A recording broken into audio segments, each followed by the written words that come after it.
படித்த பத்திரிகையாளர் மற்றும் ஊடக நண்பர்கள் யூடியூப் சேனலுக்கு வந்து ஃபர்ஸ்ட் வந்து தேங்க்ஸ் சொல்லிக்கிறேன் சார். நான் சொன்னதுக்காக இத்தனை பேர் வந்திருக்கீங்க, ரொம்ப நன்றி. என் பேர் வந்து ரமேஷ் பாபு.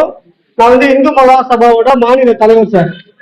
சமீபத்துல பாத்தீங்கன்னா விடுதலை 2 படம் வந்து ரிலீஸ் ஆயிருக்கு சார். அந்த படத்துல பாத்தீங்கன்னா வெற்றிமாறன் வந்து நல்ல படம் தான். ஆனா பாத்தீங்கன்னா இல்லாத ஒரு கற்பனை மாதிரி கொண்டு வந்திருக்காரு சார். இல்லாத தமிழ்நாட்டுல வந்து நக்சலே இல்ல சார். தமிழ்நாட்டுல நக்சல் இருந்த மாதிரியும் இந்த தமிழக அரசு வந்து அந்த காலத்துல வந்து கொடுமை பண்ணதாகவும் வந்து அவர் சொல்லியிருக்காரு சார்.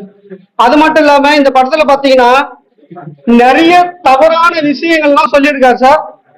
நிறைய தவறான விஷயங்கள்லாம் நிறைய சொல்லியிருக்காரு அவரு.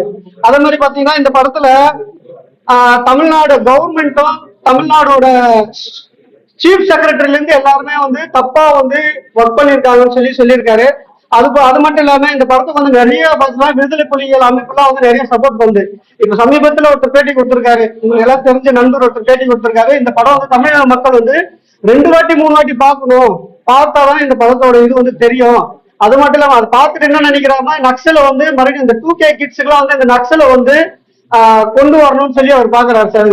இந்த படத்து மூலியமா பாத்தீங்கன்னா இல்லாத ஒரு இதுவை வந்து கொண்டு வந்து தமிழ்நாடு கவர்மெண்ட் மேலேயும் நம்ம மக்களுக்கு வந்து தேவையில்லாத ஒரு நக்சல் இருக்கிற மாதிரியும் இந்த மாதிரி காட்டிட்டு இருக்காரு. அதனால இந்த படத்தை வந்து தடை செய்யணும். அதே மாதிரி சென்சார் போர்ட்ல வந்து இந்த படத்தை எப்படி வந்து சொல்லியிருக்காங்க, எப்படி வந்து இவங்க வந்து அலோவ் பண்ணியிருக்காங்கன்னு சொல்லி தெரியல. சென்சார் போர்டுக்கும் நாங்க வந்து ஒரு கம்ப்ளைண்ட் கொடுக்க போறோம். அதே போல கமிஷனர் அலுவலகத்துல வந்து நாங்க வந்து வெற்றிமாறன் பத்தியும் வெற்றிமாறன் பின்னணியில யார் யார் இருக்காங்க, இந்த மாதிரி படத்துக்கான இந்த மாதிரி கதை அவர் எங்கிருந்து எடுத்திருக்காரு, அவர் சொல்ற கதை எங்கிருந்து எடுத்திருக்காரு, உண்மையா நடந்துதான் இல்லையான்னு சொல்லி அவர் வந்து இது வரைக்கும் சொல்லவே இல்லை. ஒரு கதை எடுத்துட்டு அந்த கதை வந்து அவர் சொல்லி மக்களை வந்து ஒரு அச்சுறுத்தல் கொண்டு வந்திருக்காரு. மக்களுக்கு வந்து இந்த மாதிரி இல்லாததெல்லாம் சொல்லி இந்த மாதிரி நக்சல் இருந்தாங்க, இந்த மாதிரி போராடினாங்க, இந்த மாதிரி வந்து கவர்மெண்ட் வந்து இந்த மாதிரிலாம் தப்புலாம் பண்ணிருக்குன்னு சொல்லியிருக்காங்க. அந்த மாதிரி கவர்மெண்ட் மேல ஏன் இவருக்கு வந்து இவ்வளவு பழி வாங்குறாருன்னு தெரியல. அது எந்த கவர்மெண்டா இருக்கட்டும் சார், இந்த திராவிட அரசியலா இருக்கட்டும், அண்ணா திராவிட டிஎம்கே இருக்கட்டும், எந்த ஆட்சி இருந்தாலும் அவருக்கு எதுவும் இல்லை சார். இல்லாதது சொல்லக்கூடாது. இந்த படத்தை வந்து உடனே வந்து எல்லா திரையரங்குகளும் வந்து தடை செய்யணும். இந்த கவர்மெண்ட் வந்து சிஎம் டெப்டி சிஎம் வந்து இந்த படத்தை பார்த்துட்டு இந்த படத்துக்கான அங்கீகாரம் வந்து ரத்து செய்யணும்னு சொல்லி நாங்க வந்து இந்து மகாசபா சார்பா வந்து கேட்டுக்கிறோம் சார். அதே போல பாத்தீங்கன்னா இந்த நக்சல்ன்றது வந்து இந்த நக்சலுக்கான தொடர்பு வந்து வெற்றிமாறன் அவருக்கு இருக்கான்னு சொல்லி எனக்கு ஒரு சந்தேகம் இருக்கு சார். இந்த நக்சலுக்கு வந்து இவ்வளவு முக்கியத்துவம் கொடுத்து ஏன் அவங்க இந்த படம் எடுக்கணும்? விடுதலை 1 படம் பாத்தீங்கன்னா நீங்க விடுதலை 1ல பாத்தீங்கன்னா அவர் சொன்ன கதை வேற சார். அதுல வந்து நக்சலே வரல, வாத்தியார்னு ஒருத்தர் வராரு, அது போறாரு, அவ்வளவுதான். இந்த விடுதலை 2ல பாத்தீங்கன்னா ஃபுல் அண்ட் ஃபுல் பாத்தீங்கன்னா நக்சலை பத்தி அவர் சொல்லியிருக்காரு சார். அப்போ வெற்றிமாறனுக்கும் இந்த படத்துல இருக்கிறவங்களுக்கும் வந்து நக்சல் கூட தொடர்பு இருக்குன்னு சொல்லி எங்க இந்து மகாசபா சார்பா எனக்கு கொஞ்சம் சந்தேகம் இருக்கு சார். அதனாலதான் வெற்றிமாறன் மேல கம்ப்ளைண்ட் கொடுத்துட்டு நாங்க கொடுத்த கம்ப்ளைண்ட் மேல நடவடிக்கை எடுத்து வெற்றிமாறனை வந்து கைது செய்யணும்னு சொல்லி நாங்க கேட்டுக்கிறோம் சார்.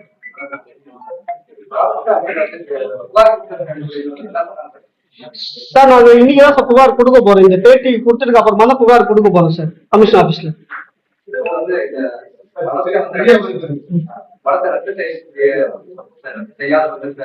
சார் நாங்க படத்தை ரத்து செய்யலன்னா எந்தெந்த திரையரங்கத்துல வந்து இந்த படம் ஓடுதோ அங்கெல்லாம் வந்து நாங்க முற்றுகை போராட்டம் நடத்துவோம்னு சொல்லிக்கிறோம் சார்.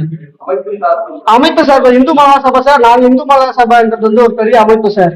இப்போ நாங்க வந்து நக்சலே இல்லாத ஊர்ல தமிழ்நாட்டுல நக்சல்ன்றது ஒரு இதுவே இல்லை சார். அப்ப எப்படி சார் நக்சல் வந்து தமிழ்நாட்டுல இருக்குன்னு சொல்லி காட்டுறாரு? இப்போ திருமுருகன் காந்தி சொல்லியிருக்காரு சார், இந்த படத்தை வந்து 3 வாட்டி பார்க்கணும் தமிழக மக்கள் எல்லாம் பார்த்து. அப்ப என்ன சார் அர்த்தம்? நக்சலை வந்து நீங்க வளர்க்கணும்னு சொல்லி தானே சார் சொல்றாரு அவரு. நக்சலை வந்து உருவாக்கணும்னு சொல்லி சொல்றதுக்காக தான் இந்த படமா சார்? நக்சல் வந்து இங்க இருக்காங்களா சார்? அது சொல்லுங்க சார். நான் ஊடக நண்பர்களே கேட்டுக்கிறேன், நக்சல் நம்ம தமிழ்நாட்டில் இருந்துதா சார்? இருந்ததுக்கான ப்ரூஃப் ஏதாவது ஒன்னாவது இருக்கா சொல்லுங்க சார். ஆமா சார் போட்டிருக்காங்க சார். நான் கூட ஒரு படம் சார் பண்ணீங்க, அது சொல்றீங்க. வடசென்னை ஒரு படம் வந்தது சார் வெற்றிமாறன். பாத்தீங்கன்னா நீங்க வந்து நான் வந்து ஒரு அட்வொகேட் தான் சார். நானு வடசென்னை படம் ஒன்று வந்தது சார். அதுல பாத்தீங்கன்னா ஒரு சித்திரிகை படம், இப்போ மோஷன் போற இடத்துல வந்து மொபைல் வந்து எடுத்த மாதிரி ஒரு சீன் காட்டுவாங்க சார். அந்த மாதிரி ஒரு நடந்ததா தமிழ்நாடு கவர்மெண்ட்டோ இல்லைன்னா வந்து சிறைத்துறையோ யாருக்காவது வெளியில சொல்லியிருக்காங்க, ஒரு எஃப்ஐஆர் ரிஜிஸ்டர் பண்ணிருக்காங்க, நீங்க சொல்லுங்க. அப்போ இல்லாதது காட்டுறது தான் வெற்றிமாறனா சார்? இப்போ சிறைத்துறையில அந்த மாதிரி நடந்ததுன்னு அவர் சொல்றாருன்னா அவர் போய் பார்த்தாரா சார்? அவர் எத்தனை நாள் சிறையில இருந்தாரு? இல்ல அவர் எடுத்துட்டு போனாரா? அந்த மாதிரி சிம் கார்டு எல்லாம் எடுத்துட்டு போகணும்னு சொல்லியிருக்காங்க சார், செருப்புல வச்சு எல்லாம். அது உண்மை நடந்திருந்தா அப்ப அவர் பண்ணிருக்காரா, யார் பண்ணிருக்காங்க? அப்ப அவருக்கு தெரிஞ்சவங்க யாரோ உள்ள இருந்திருக்காங்க, அவர் பண்ணிருக்கலாம்ல சார்.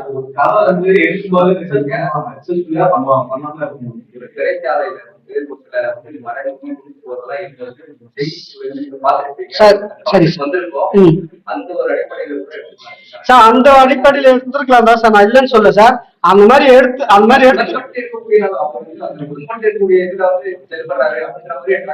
சார், நான் என்ன சொல்றேன், அவர் உண்மையாலுமே அந்த மாதிரி நடந்திருந்தா கூட இருக்கட்டும் சார். சிறைத்துறையால கம்ப்ளைண்ட் கொடுத்து ஒரு எஃப்ஐஆராவது அந்த காட்டியிருக்காரா? இப்போ ஒரு மொபைல் போனோ ஒரு சிம் கார்டோ சிறைத்துறை உள்ள எடுத்துட்டு போனா அது எஃப்ஐஆர் ரிஜிஸ்டர் பண்ணுவாங்கல்ல சார், அந்த மாதிரி ஏதாவது அந்த படத்துல காட்டியிருக்காரா?